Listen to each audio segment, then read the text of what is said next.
Hello everybody and welcome back to Mortal Kombat 1. Today we're going to be doing Liu Kang's tower ending.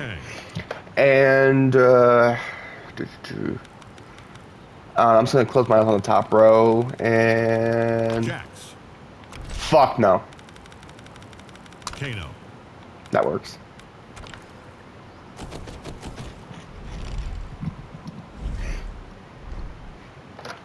Yeah, if you guys watched my last video, you'll know that I was not a fan of... Or the last video, the video before last. If you guys saw the video before last, which was Reiko. You can't, or you won't. But yeah, if you watch the Reiko Tower video, you'll know why I don't like Jax as a cameo. He's kind of trash. Round one, fight. Okay, so get that, and then let me pull my fatality list back up and get Liu Kang selected. Oh, well, scroll up 2, I guess. So that way I have his second one ready to go. I thought he also had a fly move. Huh. I guess not.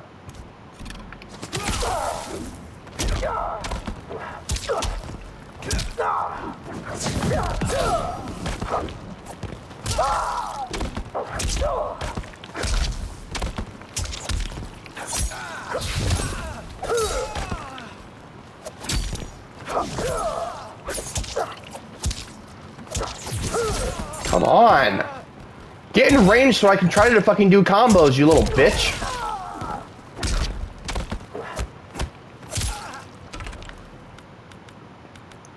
You see, I was doing square, triangle, square, and it wasn't doing anything.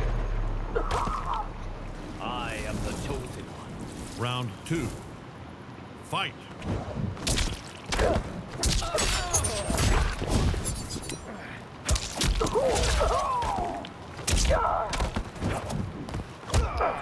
What was that one I did to? Triangle, triangle, square.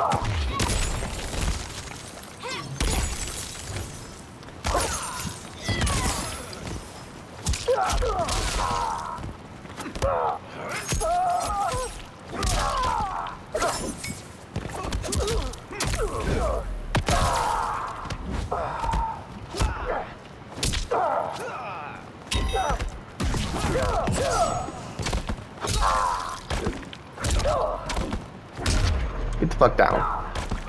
Alrighty, so down, left, right, circle. Double dragon.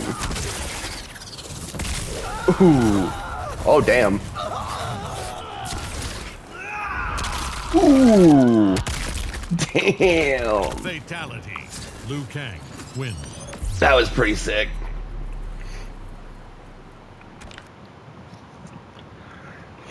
But yeah, after playing a lot of just the actual combat stuff, not playing the story, I can understand why people are shitting on this game so much. The gameplay is not the best. Like, it's not horrible. It's not the worst the series has ever been. The knowledge you've gained, I must now take away. You won't punish me as you did Shujinko. Ooh, interesting. But yeah, the gameplay for this one is not the best. Like, it's... Like I said, it's not the worst, but it's not the best. Round one, fight.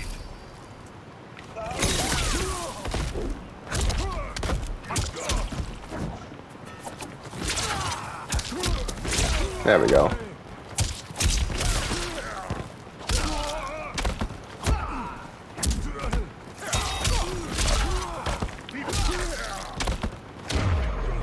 Hehe. My patience wears thin. Round two, fight.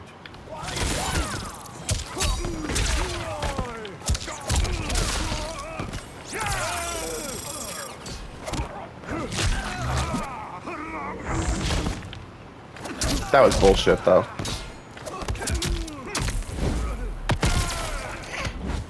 So I was literally mashing all the fucking face buttons to try to get the damn block in, and just like, nope. And once again, get the fuck out of here. All right, what's his second one? It's also close. Finish him. And then it's back, forward, back, X. Back, forward, back, X.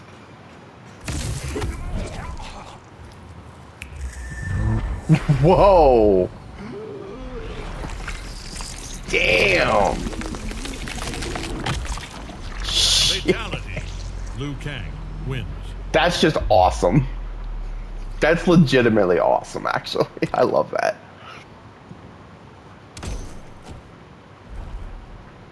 Reiko. Goro.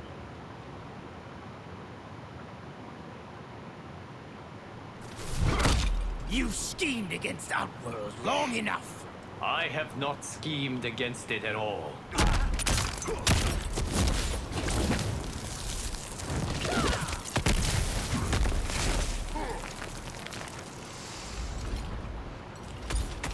Round 1. Fight.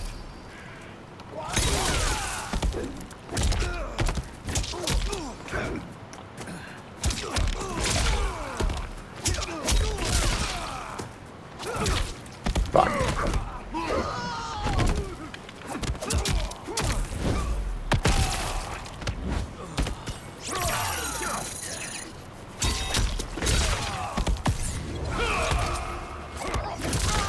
See, wait, what?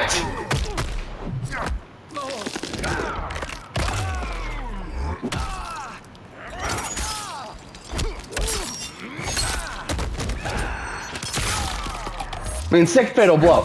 But tell me how that works there. But literally, when I did the Reiko video, we both pulled them off at the exact same time and neither of us fucking hit. Waiting for me to fall. At close range. 2. Fight. Literally, at close fucking range for both Reikos, and he didn't fucking... Neither one of us landed. Like, I hit mine first, so if either of us was going to land our fatal blow, it was gonna be mine. But at the same time, that's fucking ridiculous that all of a sudden it now hits for him. When I'm not playing as him, when I'm not doing his video.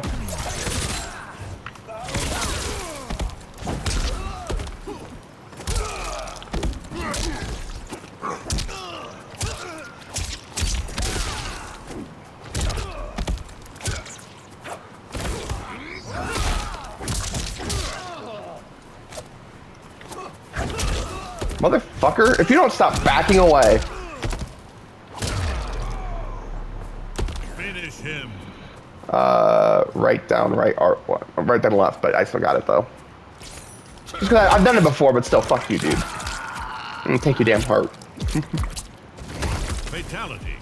Liu Kang wins. I think it would actually be really funny though, if there was a character that literally had no heart, and then you try to do that fucking fatality on them, and you just grab nothing. Like you basically just punch a hole in their chest, and then Kano's basically just holding like his I fist. force no one. Mortals choose to follow me.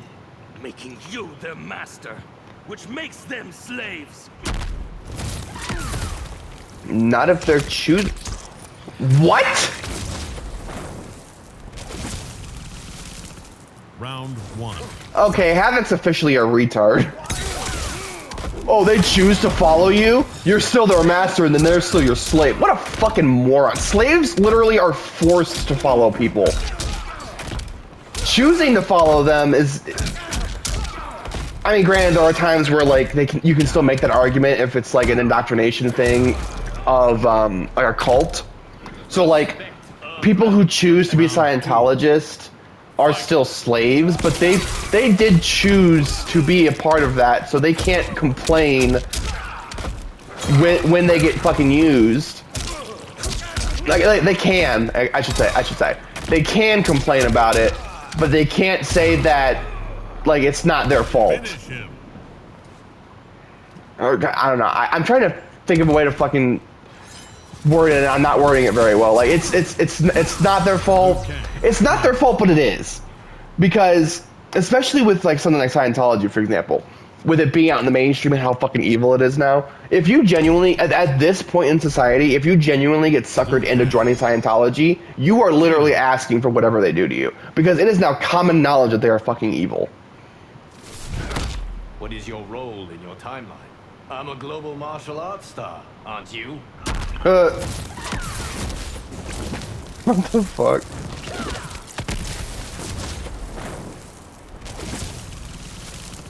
Round 1. Fight. But yeah, or same thing with like the Bethel Church, for example. Like again, if you're a Christian and you're like genuinely caring about other people and not trying to like harm them or take away their rights or whatever, I don't care. But the Bethel Church is literally just a cult. Like if you're part of the Bethel Church, you're literally a cult member. Like that's not a joke. That's not an exaggeration. Because all you have to do is go look at the YouTuber That Creepy Readings video on 5 reasons why people hate Butch Hartman. Because Butch Hartman, you know, as he says, Butch, I created your childhood Hartman, as he calls him in that video. Yeah, that guy is part of the Bethel Church, him and his wife both. And they are some of the genuinely most evil fucking people I've ever seen. Like his wife... she claims she has fibromyalgia and she doesn't. Finish him. And she's like, "Oh, I've lived with fibromyalgia my whole life," but she can't even tell you what fibro is. And like I can't even tell you what it is, even though my mom claimed to have it for a while because her doctors told her that she did, and then later on told her that she didn't. But the point is, like, she's a fucking liar. Butch is a fucking like they're both completely of the opinion that depression is not really a thing. Like if you're depressed or if you're an introvert, you're selfish. Thirst for power will never be quenched. You say that like it's a character flaw.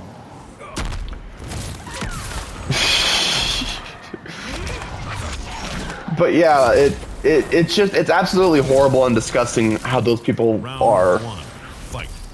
Like, if you're depressed, you're selfish. If you're an introvert, you're selfish.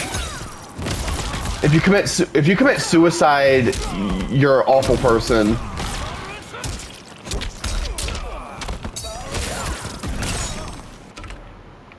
And then he's a fucking thief. He steals people's art.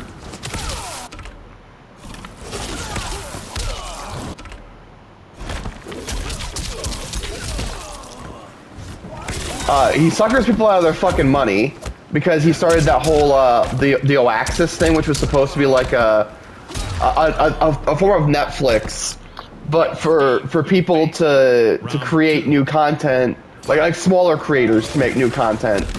So like people on YouTube were supposed to have been able to be a part of it, and then it turns out it's a fucking Christian streaming service exclusively. Like, he was advertising that it was going to have, like, shows like Danny Phantom, or new shows like Danny Phantom mainly, because obviously he doesn't have the rights to Danny Phantom itself anymore. He doesn't work at Nick. Nick owns it.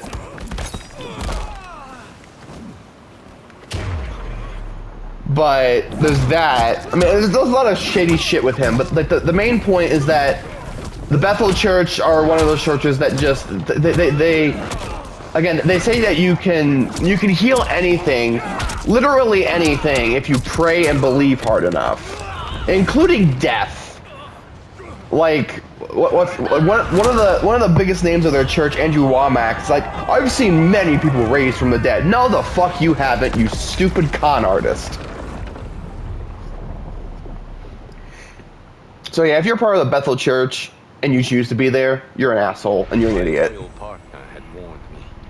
Reclaiming my power as keeper of time might have unforeseen consequences.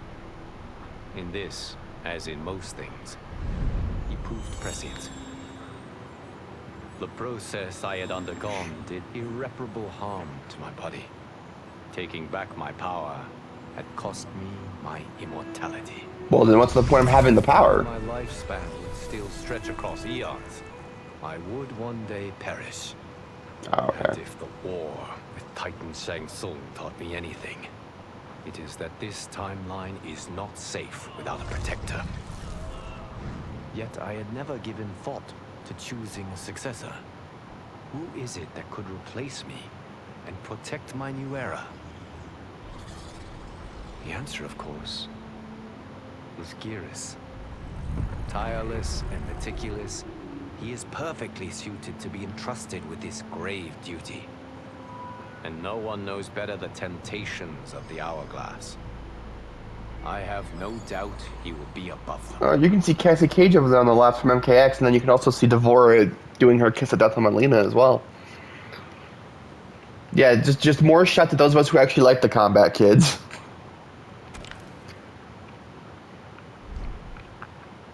But yeah, anyway, back to what I was saying though. Yeah, like again, I'm all for people, having the freedom to their religion and their beliefs and everything, as long as you are not actually harming other people. But the Bethel Church is one of the most harmful sects of Christianity. Like, they're actually somehow more harmful than Catholics.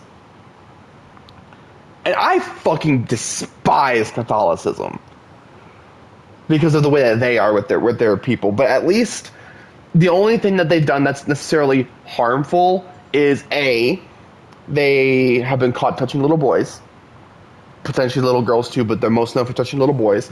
And B, they're one of the fear-mongering Christian groups, which, I mean, most of them are, but they're one of, like, the biggest ones. Like, they're like, oh, if you don't live the way we tell you to, you're going to hell no matter what. Like unless you do this, and this, you are going to hell. And it's like, no. I mean, as an atheist, I can obviously say that, but still, no. Like, if you're gonna put the fear of something into people to get them to believe what you want them to believe, that's not religion. That's a cult. Like, that's the difference between religion and cult. If you are allowing people to believe what they're choosing to believe, that's religion. If you are forcing them to do it based on fear, that's a cult. Catholicism is a cult. Bethel Church is a cult. Scientology is a cult. Evangelicals, so like anything, so like apostolic, all those are cults. What was another one? Most of the world's religions really are cults. Like, they may not have started that way. I don't know the history of every single religion, but the way that the majority of religions are today, they have become cults. Because of the fact that they just use fear tactics to get people to believe in what they want. So whenever people are like, oh, the Pope is this whole big thing. Like, it's such an honor to meet the Pope. Dude, if I ever met the fucking Pope, I'd be like, your religion's a fucking sham, dude. You're the leader of a cult. Like, how does that make you feel? That your whole reason for existing has been a fucking lie? Which, I mean, considering he's the leader of the cult, he probably wouldn't have any real fucking issue with it because he's the one fucking putting shit in place. But it's a whole fucking mess of a thing. So, it's nothing that I can necessarily change. It's just something that I feel the need to point out because I don't want to see other people falling into that kind of a trap. Again, if you want to believe God exists, that's totally up to you. But if you are being fear-mongered into believing God is real, if you are being fear-mongered into thinking that when you die you are going to go to hell unless you listen to what these people say, please just know that's not the case. Like, any self-respecting religion will tell you that as long as you are a genuinely good person and doing your absolute best and worshiping whatever deity you believe in, you're not going to fucking suffer for all eternity. And then again, like, if you're an atheist like me, obviously you just believe that nothing happens. There's literally just nothingness. You just cease to exist. It's... I'm not gonna lie, it's a scary thought. As somebody who's not scared easily, it's a scary thought just not existing. Like, do you just sit there and float for all eternity, seeing everybody, like, all your loved ones come and go and throughout generations, and you're just kind of always there, or is it just darkness? It's scary. And I get why people are like, oh yeah, no, heaven's a real thing. Or, like the Norse, they believed in Valhalla.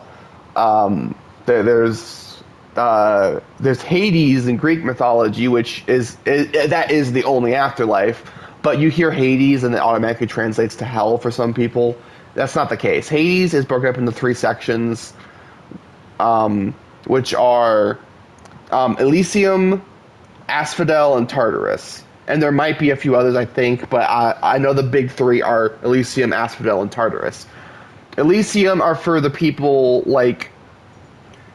I'm trying to think of a good example. Okay, so like if if Mother Teresa had not been Christian but rather believed in Greek mythology, she would have probably gone to Elysium because of all the things that she had claimed to have done for Christianity by helping people. You know, I mean, granted, you know, her being Catholic, it was mostly just for the money, but you can't deny the good things she did, even if it wasn't necessarily confirmed to be for good reason. Because again, Catholicism. I think she was Catholic. I mean, she definitely acted Catholic based on what I've seen. So obviously, there's a really high chance she just did what she did for money. But if she did what she genuinely did, well, if she did what she did genuinely for the sake of helping others, she would have probably gone to Elysium, because that's for the genuinely good people, the people who have done a lot of good in the world. But that's also not always the case either, because there are then people like, because like if you've played the game Hades, you'll know that when you get to Elysium, the boss fight there is it's Perseus and the Minotaur. And Perseus is just the fucking the cockiest, most egotistical son of a bitch I think in the game, or one of them anyway. And but because he's considered a Greek hero, he ended up in Elysium. And so it's not always the case, but as long as you have still done a lot of good in the world, no matter what your personality is, as long as you have done only good in the world, you still are allowed to go to Elysium. Asphodel is kind of like its appearance is like hell, but and I guess technically in essence it's most like hell because most people end up in Asphodel. Like how apparently according to Christians most people end up in hell. Well, most people end up in hell anyway. But the thing is, you just have to exist in order to end up in Asphodel. Like, if you live your life as, like, the most middle-of-the-road person possible, you end up in Asphodel. If you end up being a really good person, but not necessarily considered a hero, you end up in Asphodel. Stuff like that. So, Asphodel is just kind of like the middle ground. Or, like, if you didn't do a whole lot of good, but you weren't necessarily a bad person either, you end up in Asphodel. Then you have Tartarus, which is basically like super hell. You know, like people like Hitler or Osama bin Laden, they would probably be in Tartarus. Donald Trump would probably end up in Tartarus when he dies. Well, most politicians probably. Most, if not all, politicians. What would another good example have been? Kanye West would probably end up in Tartarus because he's done more harm than good to the world, in my opinion. You know, just stuff like that. You know, if you are genuinely a truly evil, despicable person, you're going to end up in Tartarus, according to Greek mythology. And I think that's honestly a much better interpretation of the afterlife than Christians have. Because obviously it's like, oh, it's completely black and white. If you're good, you go to heaven. If you're bad, you go to hell. No, the world is much too gray for shit like that. So I think the Greek belief of the afterlife is much better. But and I just completely really got sidetracked off of what I was at my original point. My original point was supposed to have been that I get why people claim to believe in an afterlife. It's because they are genuinely afraid of what really is going to come out of death. And it's terrifying to think about. Like, is it really just nothingness? Like, is there just nothing? Do you continue to kind of live on, but as nothing? What is it like to be dead and have there be nothing? You know? And part of me is genuinely terrified of that. But then another part of me is curious enough to be like, if I could legitimately die for like 5 minutes and come back, I would want to. just to be able to explain to people what it really is like. And if, I mean, but then also at the same time, then you're definitely taking away that belief. So at the same time, I probably wouldn't. Like, I would want the answer to give the people who genuinely want to know the answer and genuinely don't care about, like, if it's going to be a bad answer for them. You know, like, if they're like, tell me, what is it like on the other side? And I'm like, do you really want to know? Because it's not great. And they're just persistent. I'm like, okay, fine, I'll tell you. It's nothing. It's literally, you're just floating in an endless nothing for all eternity. Or something like that, basically. Whatever it ends up actually being. But it's most likely that. As an atheist, it's most likely that. So part of me wants to do that to give people the answer. But part of me also doesn't want to do it because I don't want to terrify everybody of death. Because it is inevitably going to happen. No matter who you are, no matter what you do in life, death is inevitable. It's one of the only things that are guaranteed in life. And to have that thought of, oh, when I die, there's just absolutely nothing. It's terrifying. It is genuinely terrifying to think about. But at the same time, it would be nice to know as well. Like it's one of those double-edged sword things where, like, if you don't know, then you're just kind of left wondering what you're supposed to be doing throughout life to make it worthwhile. But if you do know, then you're constantly living in fear of, okay, well, now I have to make sure I don't die, because if I die, then I'm going to end up, in whatever afterlife there is, or if there's no afterlife at all, then I have to exist that way, or not exist that way, or whatever.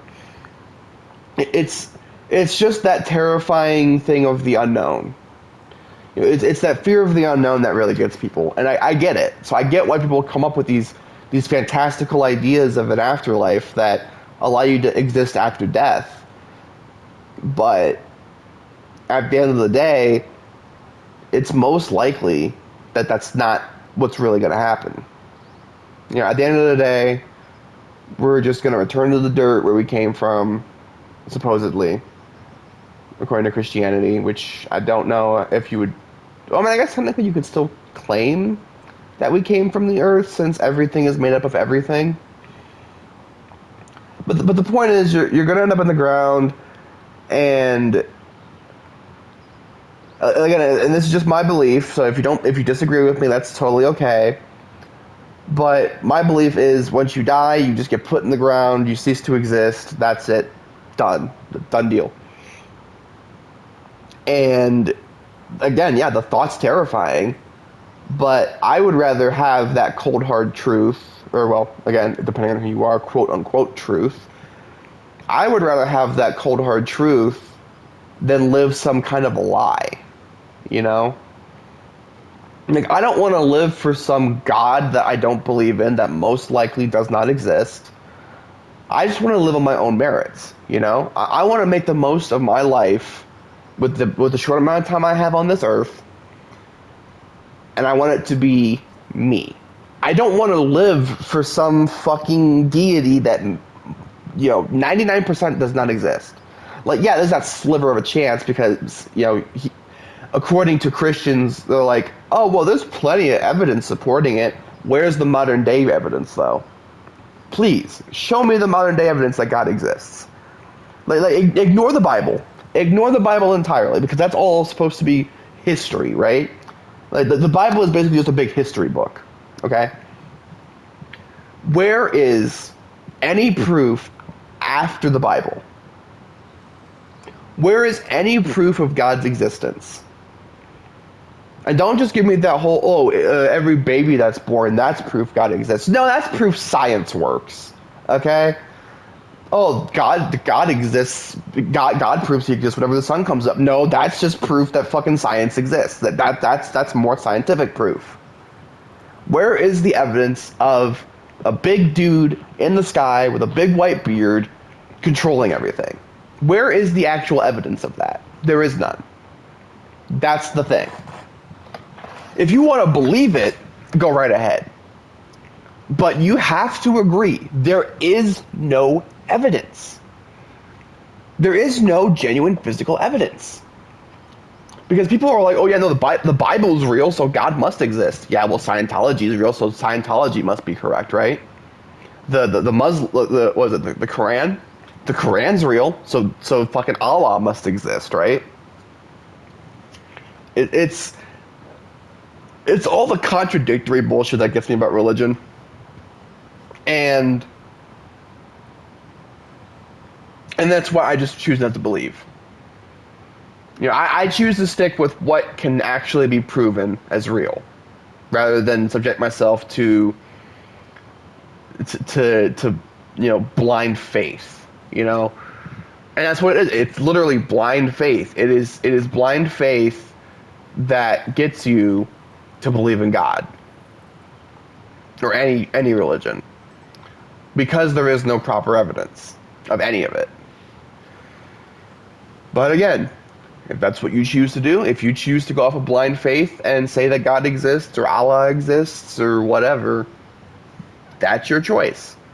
Just don't be the kind of person who shoves it down people's throats and say, oh, if you don't believe in this, you're going to go to hell, or you're going to, suffer for all eternity or whatever, or you're a bad person for not believing. You know, if you're not, as long as you're not doing shit like that, I don't care what you believe. Okay? You know, you could believe that fucking Pennywise the clown is the one true God, and I wouldn't fucking count it against you as a person. I would think you're fucking insane, but I wouldn't count against you as a person. As long as you are genuinely kind to others, as long as you are putting good into the world more than bad, because I mean, again, we're not necessarily again, but as I've said many times in the past, we're only human. We're gonna make mistakes. We're going to end up doing something bad and not necessarily meaning it. We're going to regret it. Because as long as you regret the things you do, you're not a bad person. As long as you regret and move on and better yourself, you are not a bad person. You are not your mistakes.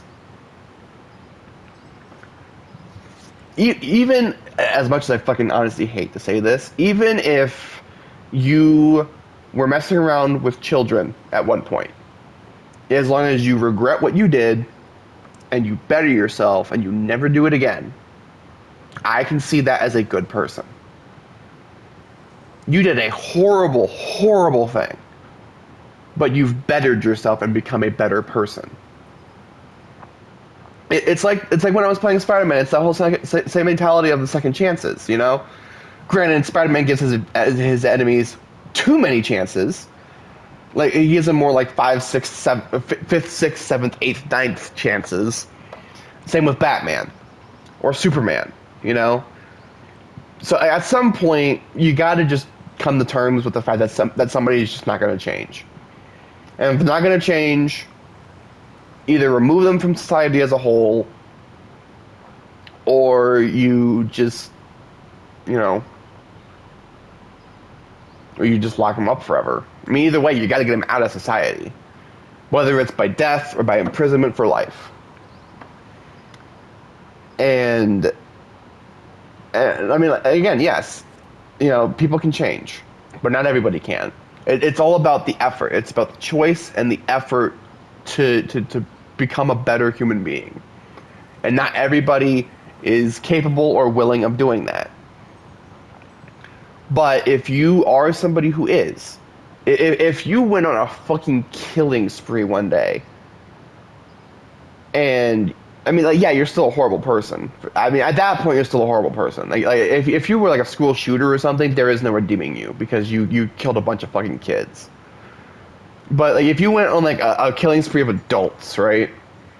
Yeah, you're still a bad person for what you did, but at the same time, you're also, as long as you regret what you did and you can turn your life around and only bring good into the world going forward, I say give them that chance.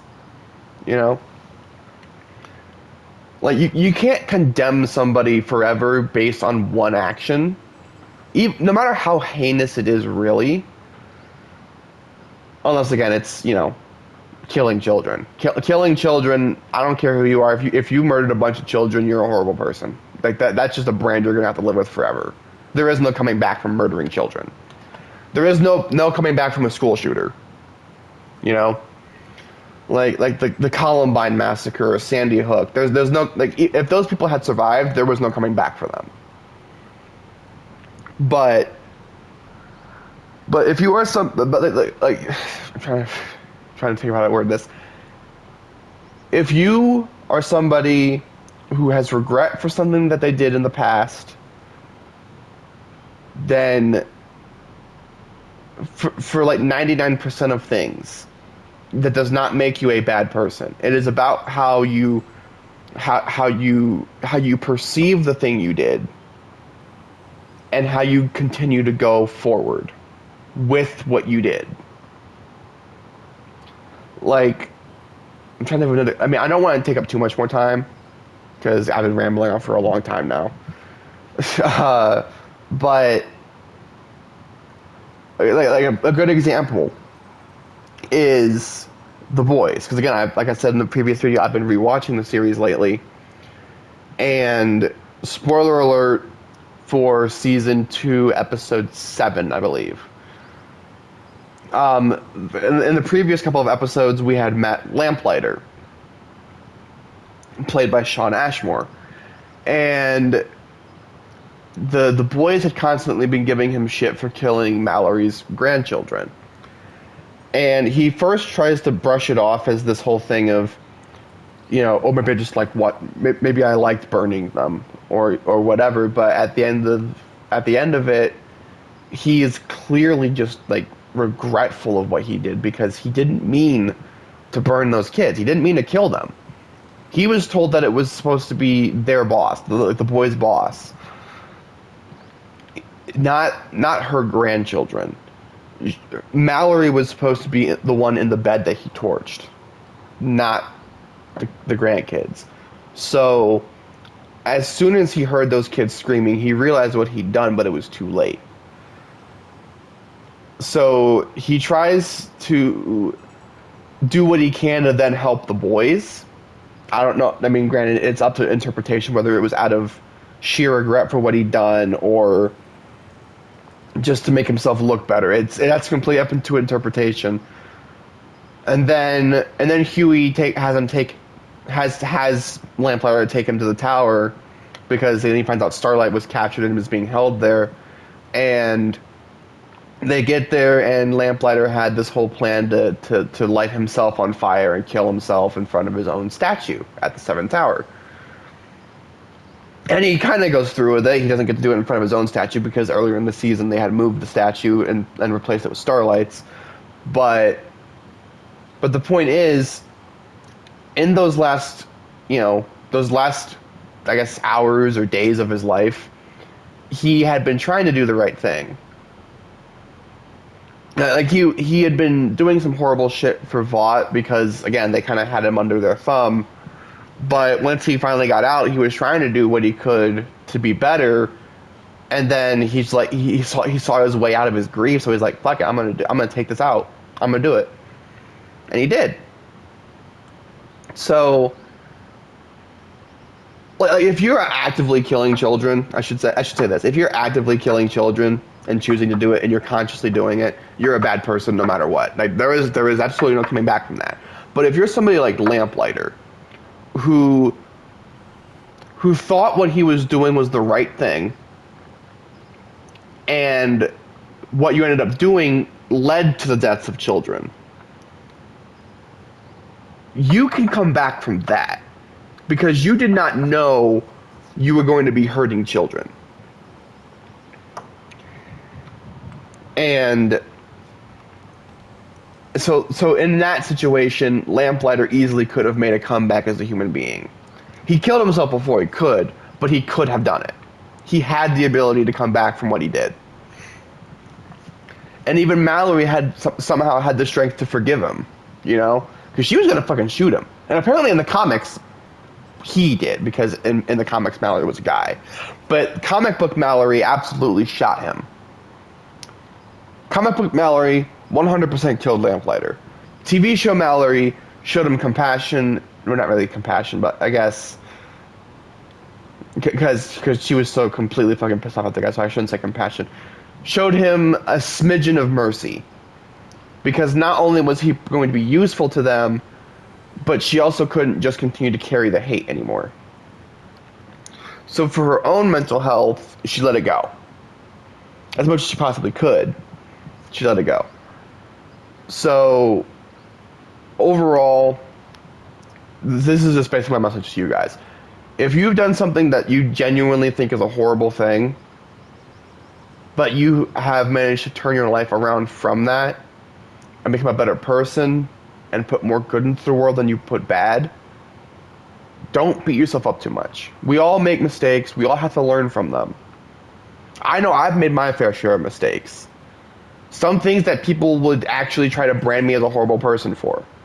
But I know in my heart that I am not the person that people try to make me out to be. I am not a horrible person. I would never intentionally harm anybody unless they were going to, cause harm to somebody else first. Like if I saw somebody like in Dirty Harry, he's like, excuse the train in the background. But he says when it if I see a man chasing a woman with intent to commit rape, I shoot the bastard. That's my policy. Then the fucking mayor replies to him, intent, how did you establish that? Well, when a naked man is chasing a woman through a dark alley with a butcher knife and a hard-on, I don't imagine he's not collecting for the Red Cross. In a situation like that, I would 100% fuck that guy up. I would probably murder him. Because rapists and pedophiles that are choosing to be rapists and pedophiles and not realizing that what they're doing is wrong, they just don't deserve life. Like, if you're a drunk teenager and you're doing something like that, as long as you regret it once you sober up, as long as you do your utmost best to not act that way ever again, I will not condemn you as a bad person. But if you're a full-grown fucking adult, you know exactly what you're doing, you're a despicable piece of garbage. Like for example, I recently started playing Beyond Two Souls. And there's a scene in that game when you're playing as like a teenage emo version of Jodie, Ellen Page's character. And I'd say Ellen Page because at the time that was Ellen Page, not Elliot Page. I'm of the opinion that if an actor or a celebrity or anybody really, if anybody transitions, who they were does not automatically get erased. So when that game came out, that is Ellen Page. That is not Elliot Page. That is Ellen Page. Now he is Elliot Page. That I can kind of get. And I understand if you want to say, oh well, that's not how it works. It helps me in my mind to differentiate and explain things. So just excuse me if I'm saying Ellen Page or she or whatever while I explain this. But anyway, there's a scene where you're playing as an emo Jodie, and she goes to a bar expecting to meet up with some friends, and she's just kind of sitting there, she's hanging out, whatever.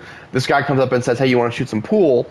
So they start shooting pool, and as she's bending over to hit the ball on the table, he's looking at her fucking ass, and I'm like, dude, in my playthrough, she should have admitted she was 17.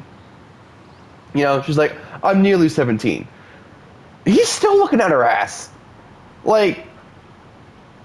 That's not okay. Even if you're drunk. If you are an adult and you're drunk, you know what you're doing.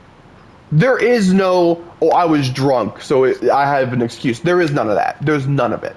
Because I've been drunk. I've been straight fucking wasted. Okay?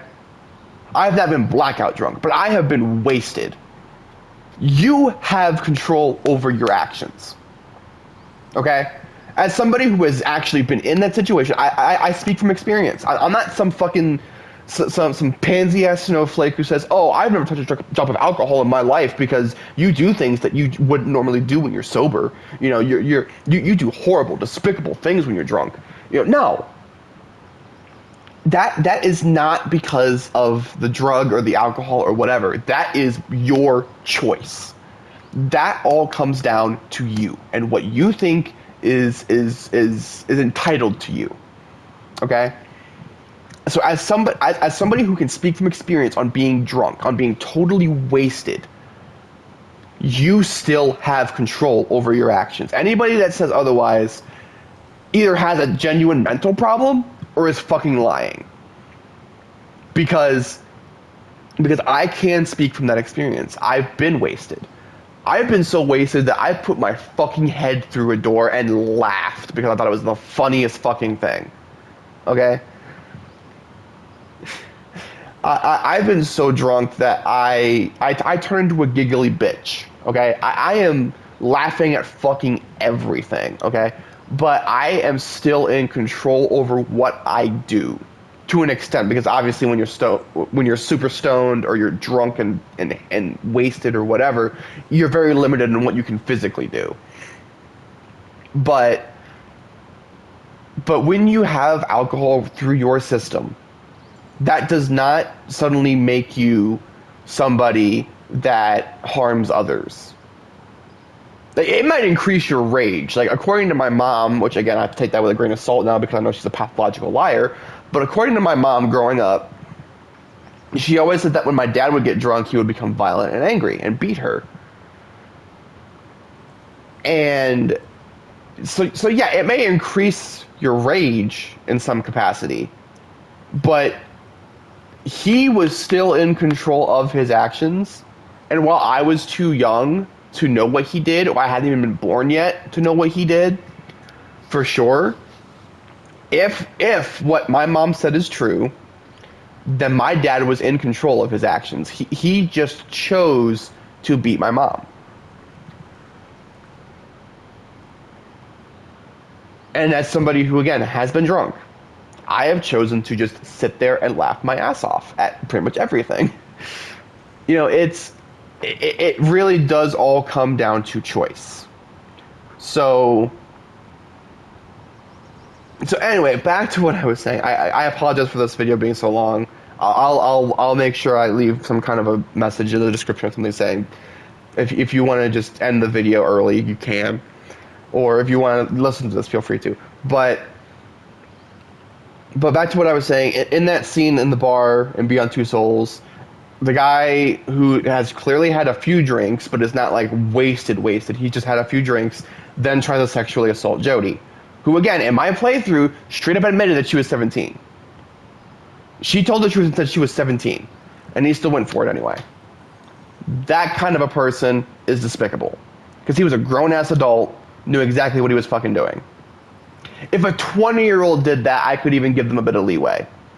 If a 21-year-old did that, I'd give them a little bit of leeway, because they are still technically a child. They are not fully integrated into adulthood yet. But if you're 25 plus, and somebody tells you that they're 17, you still try to like sexually assault them, not only is that rape, that's pedophilia, and you are actively choosing to do that. Drunk or not, you are choosing to do that. But if you're a teenager and you're drunk and you or sober even, and if you are attempting to get intimate with another person and they are telling you no and you're doing it anyway, you're wrong. You're still wrong. There is no denying that. You are absolutely, you are being a bad person in that moment. You are making a bad decision. But that, at that age, that does not brand you as a bad person forever. You can learn from that. You're never going to fix it, ever. That's just not going to happen. You have traumatized that other person for the rest of their life. So what you really need to do, in my opinion, is just give them the best apology you can, make it up to them how the best you can, and then just leave their life forever. Okay, just never be around them ever again, because that's just going to be that constant reminder. If you continue to be around them, even if you've changed who you are, if you continue to be around them, it is just going to fuck them up over time even more. And I'm going to keep this vague for the sake of anonymity, but a friend of mine had been in a really shitty situation, and that had gone on for about, what'd you say that was, 4 years, I think? 2 to 4 years, I think, something like that. I don't remember the specifics of the timeline there, but basically she had been in this relationship. He had been super abusive. He had strangled her and nearly killed her. He had non-consensually gotten intimate with her while she was awake and while she was asleep, which is still technically considered legally, that word that I do believe still gets you demonetized on YouTube. So I am going to try to avoid saying it as much as I can. Which I think I've already said it probably multiple times. But I still want to try to avoid saying it as much as I can. But since I probably already said it in this video, I can't recall if I had. I'll just say it now. He raped her multiple times, both while she was awake and while she was asleep. And if you're doing it while they're asleep, unless they have given you explicit permission to do something to them while they're asleep, that's rape. Okay? Because I know there are people out there that are like that. It's like, oh yeah, I want to be woken up by getting fucked. That's like, if you have given somebody express permission, like, oh yeah, if you want to do something and I'm still asleep, absolutely go for it. That's still consent. That right there is still consent. It's a very awkward line though, because there may be times where you're not into it, right? Where like you wake up and suddenly, the girl's on top of you or the guy's on top of you or whatever, and you're not in the mood for it or whatever, or you just don't want them to do it at that moment, then yes, you still listen. If they're able to say no, still listen to them. Even if they're like completely asleep and saying it in their sleep, don't just assume. Okay, do not assume that they're just saying no to something in their sleep. Assume that they are telling you no. If you are not sure what they're saying no to, automatically assume they're saying no to you. But anyway, he had done it to her while he had raped her while she was asleep, while she was awake. He had strangled her, he beat her, he manipulated her into thinking that he had total control over her life, everything. And on top of that, they had gotten together when she was, I want to say 13 or 14, and he was 17 or almost 18. I think he was still classified as a minor, but he was a good few years older than her. So legally, because I don't want to give out the location, but legally, depending on where you live, there are Romeo and Juliet laws that protect you for age gaps. But they are very limited. Like the most you can ever get in a state is a 4-year age gap. So like if he was 18 and she was 14, the most that is literally the most you can get legally. But if he's 19 and she's 14, that's a no-go. That's legally, that's a no-go automatically. So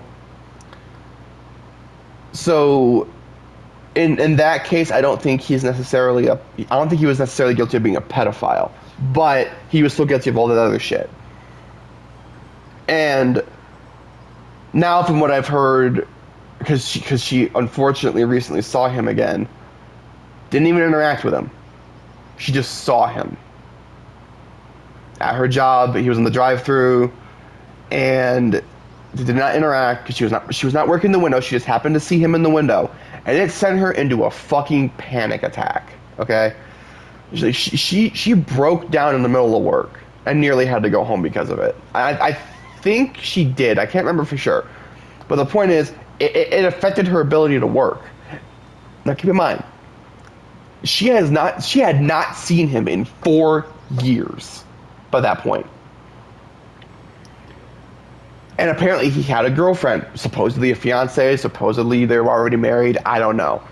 Because I don't know the specifics. I don't know this person directly.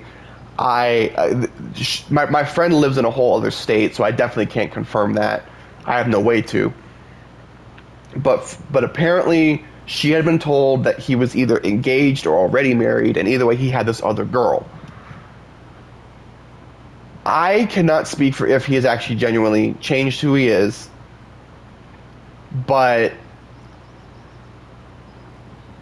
based on what I know about the guy, either he has changed, somehow he has managed to change, going from teenager to adult, or he has convinced this other girl that he's a decent person.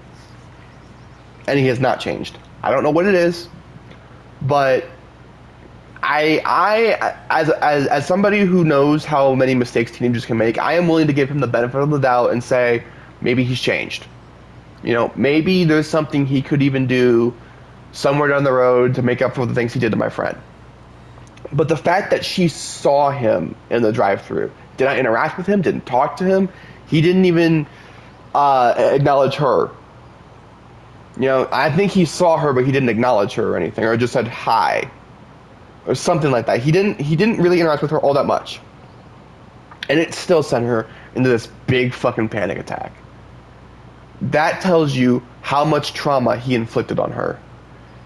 So the best thing you can really do if you genuinely regret your actions is to take a little bit of time immediately after what you did to do your best to make up for it and to apologize and let them know that you regret what you did, and then go out of your way to never see them again. Do whatever you can to avoid that person. Not because you shouldn't be around them, or because, I should say, not because they're not worth being around, but because you're just going to make things worse for them. But do not let that get into your head and make you think that you're genuinely a bad person if you are actively doing better. If you are actively trying to better yourself, don't let what you did to that person bring you down forever. Don't forget what you did. Don't excuse what you did by saying, "Oh, but I'm a better person now." You can't do that. You have to go through the rest of your life saying, "What I did was wrong. I fucked that person up, and I completely regret what I did. And I've bettered myself since, but that does not excuse what I did. I still hurt that person forever, and there's no changing that. But I have done what I can to better myself going forward, so that I'd never do that to anybody else. And I've been going out of my way to help as many people as I can that are in situations that they've gotten themselves into that I put people like that into. You know, if you can genuinely say that you got to do it to be a good person despite what you've done in the past, I don't think you're a bad person. Okay? If you are genuinely doing what you can to better yourself, to better society, everything, you're not a bad person in my eyes. You've done horrible things, but you're not a horrible person. And I apologize for letting this whole rant go on for so long. It's something that I've been very passionate about because mental health is important to me. And that's what I want this channel to be. Is a place for people to come and feel accepted. I want a community like Markiplier's, you know, where everybody is supportive of each other, and no matter what we do in life, we'll always have people we can go to vent, to tell us when we're right, to tell us when we're wrong, to tell us when we're good or bad, but not to outright hate us for what we do. Not to outright hate us for the mistakes we make in life. I want this channel to eventually become a place like that. So I apologize for how long this went on. This is going to be the longest tower video I've done in this entire sub-series for Mortal Kombat 1. And I apologize for that. But I felt it was important to discuss. And I genuinely, honestly, I've gone on this tangent for so long, I can't remember what started it. But the important thing is just remember to love yourself, to love each other, and just do the best you can. Anyway, that's going to end it for this. I'm going to cut it before I continue to go on. So, thank you everybody for watching. If you enjoyed, leave a like and comment. Subscribe if you haven't already. And be sure to ring the bell to be notified of when I upload a new video. And I will see you guys in the next one. Until then.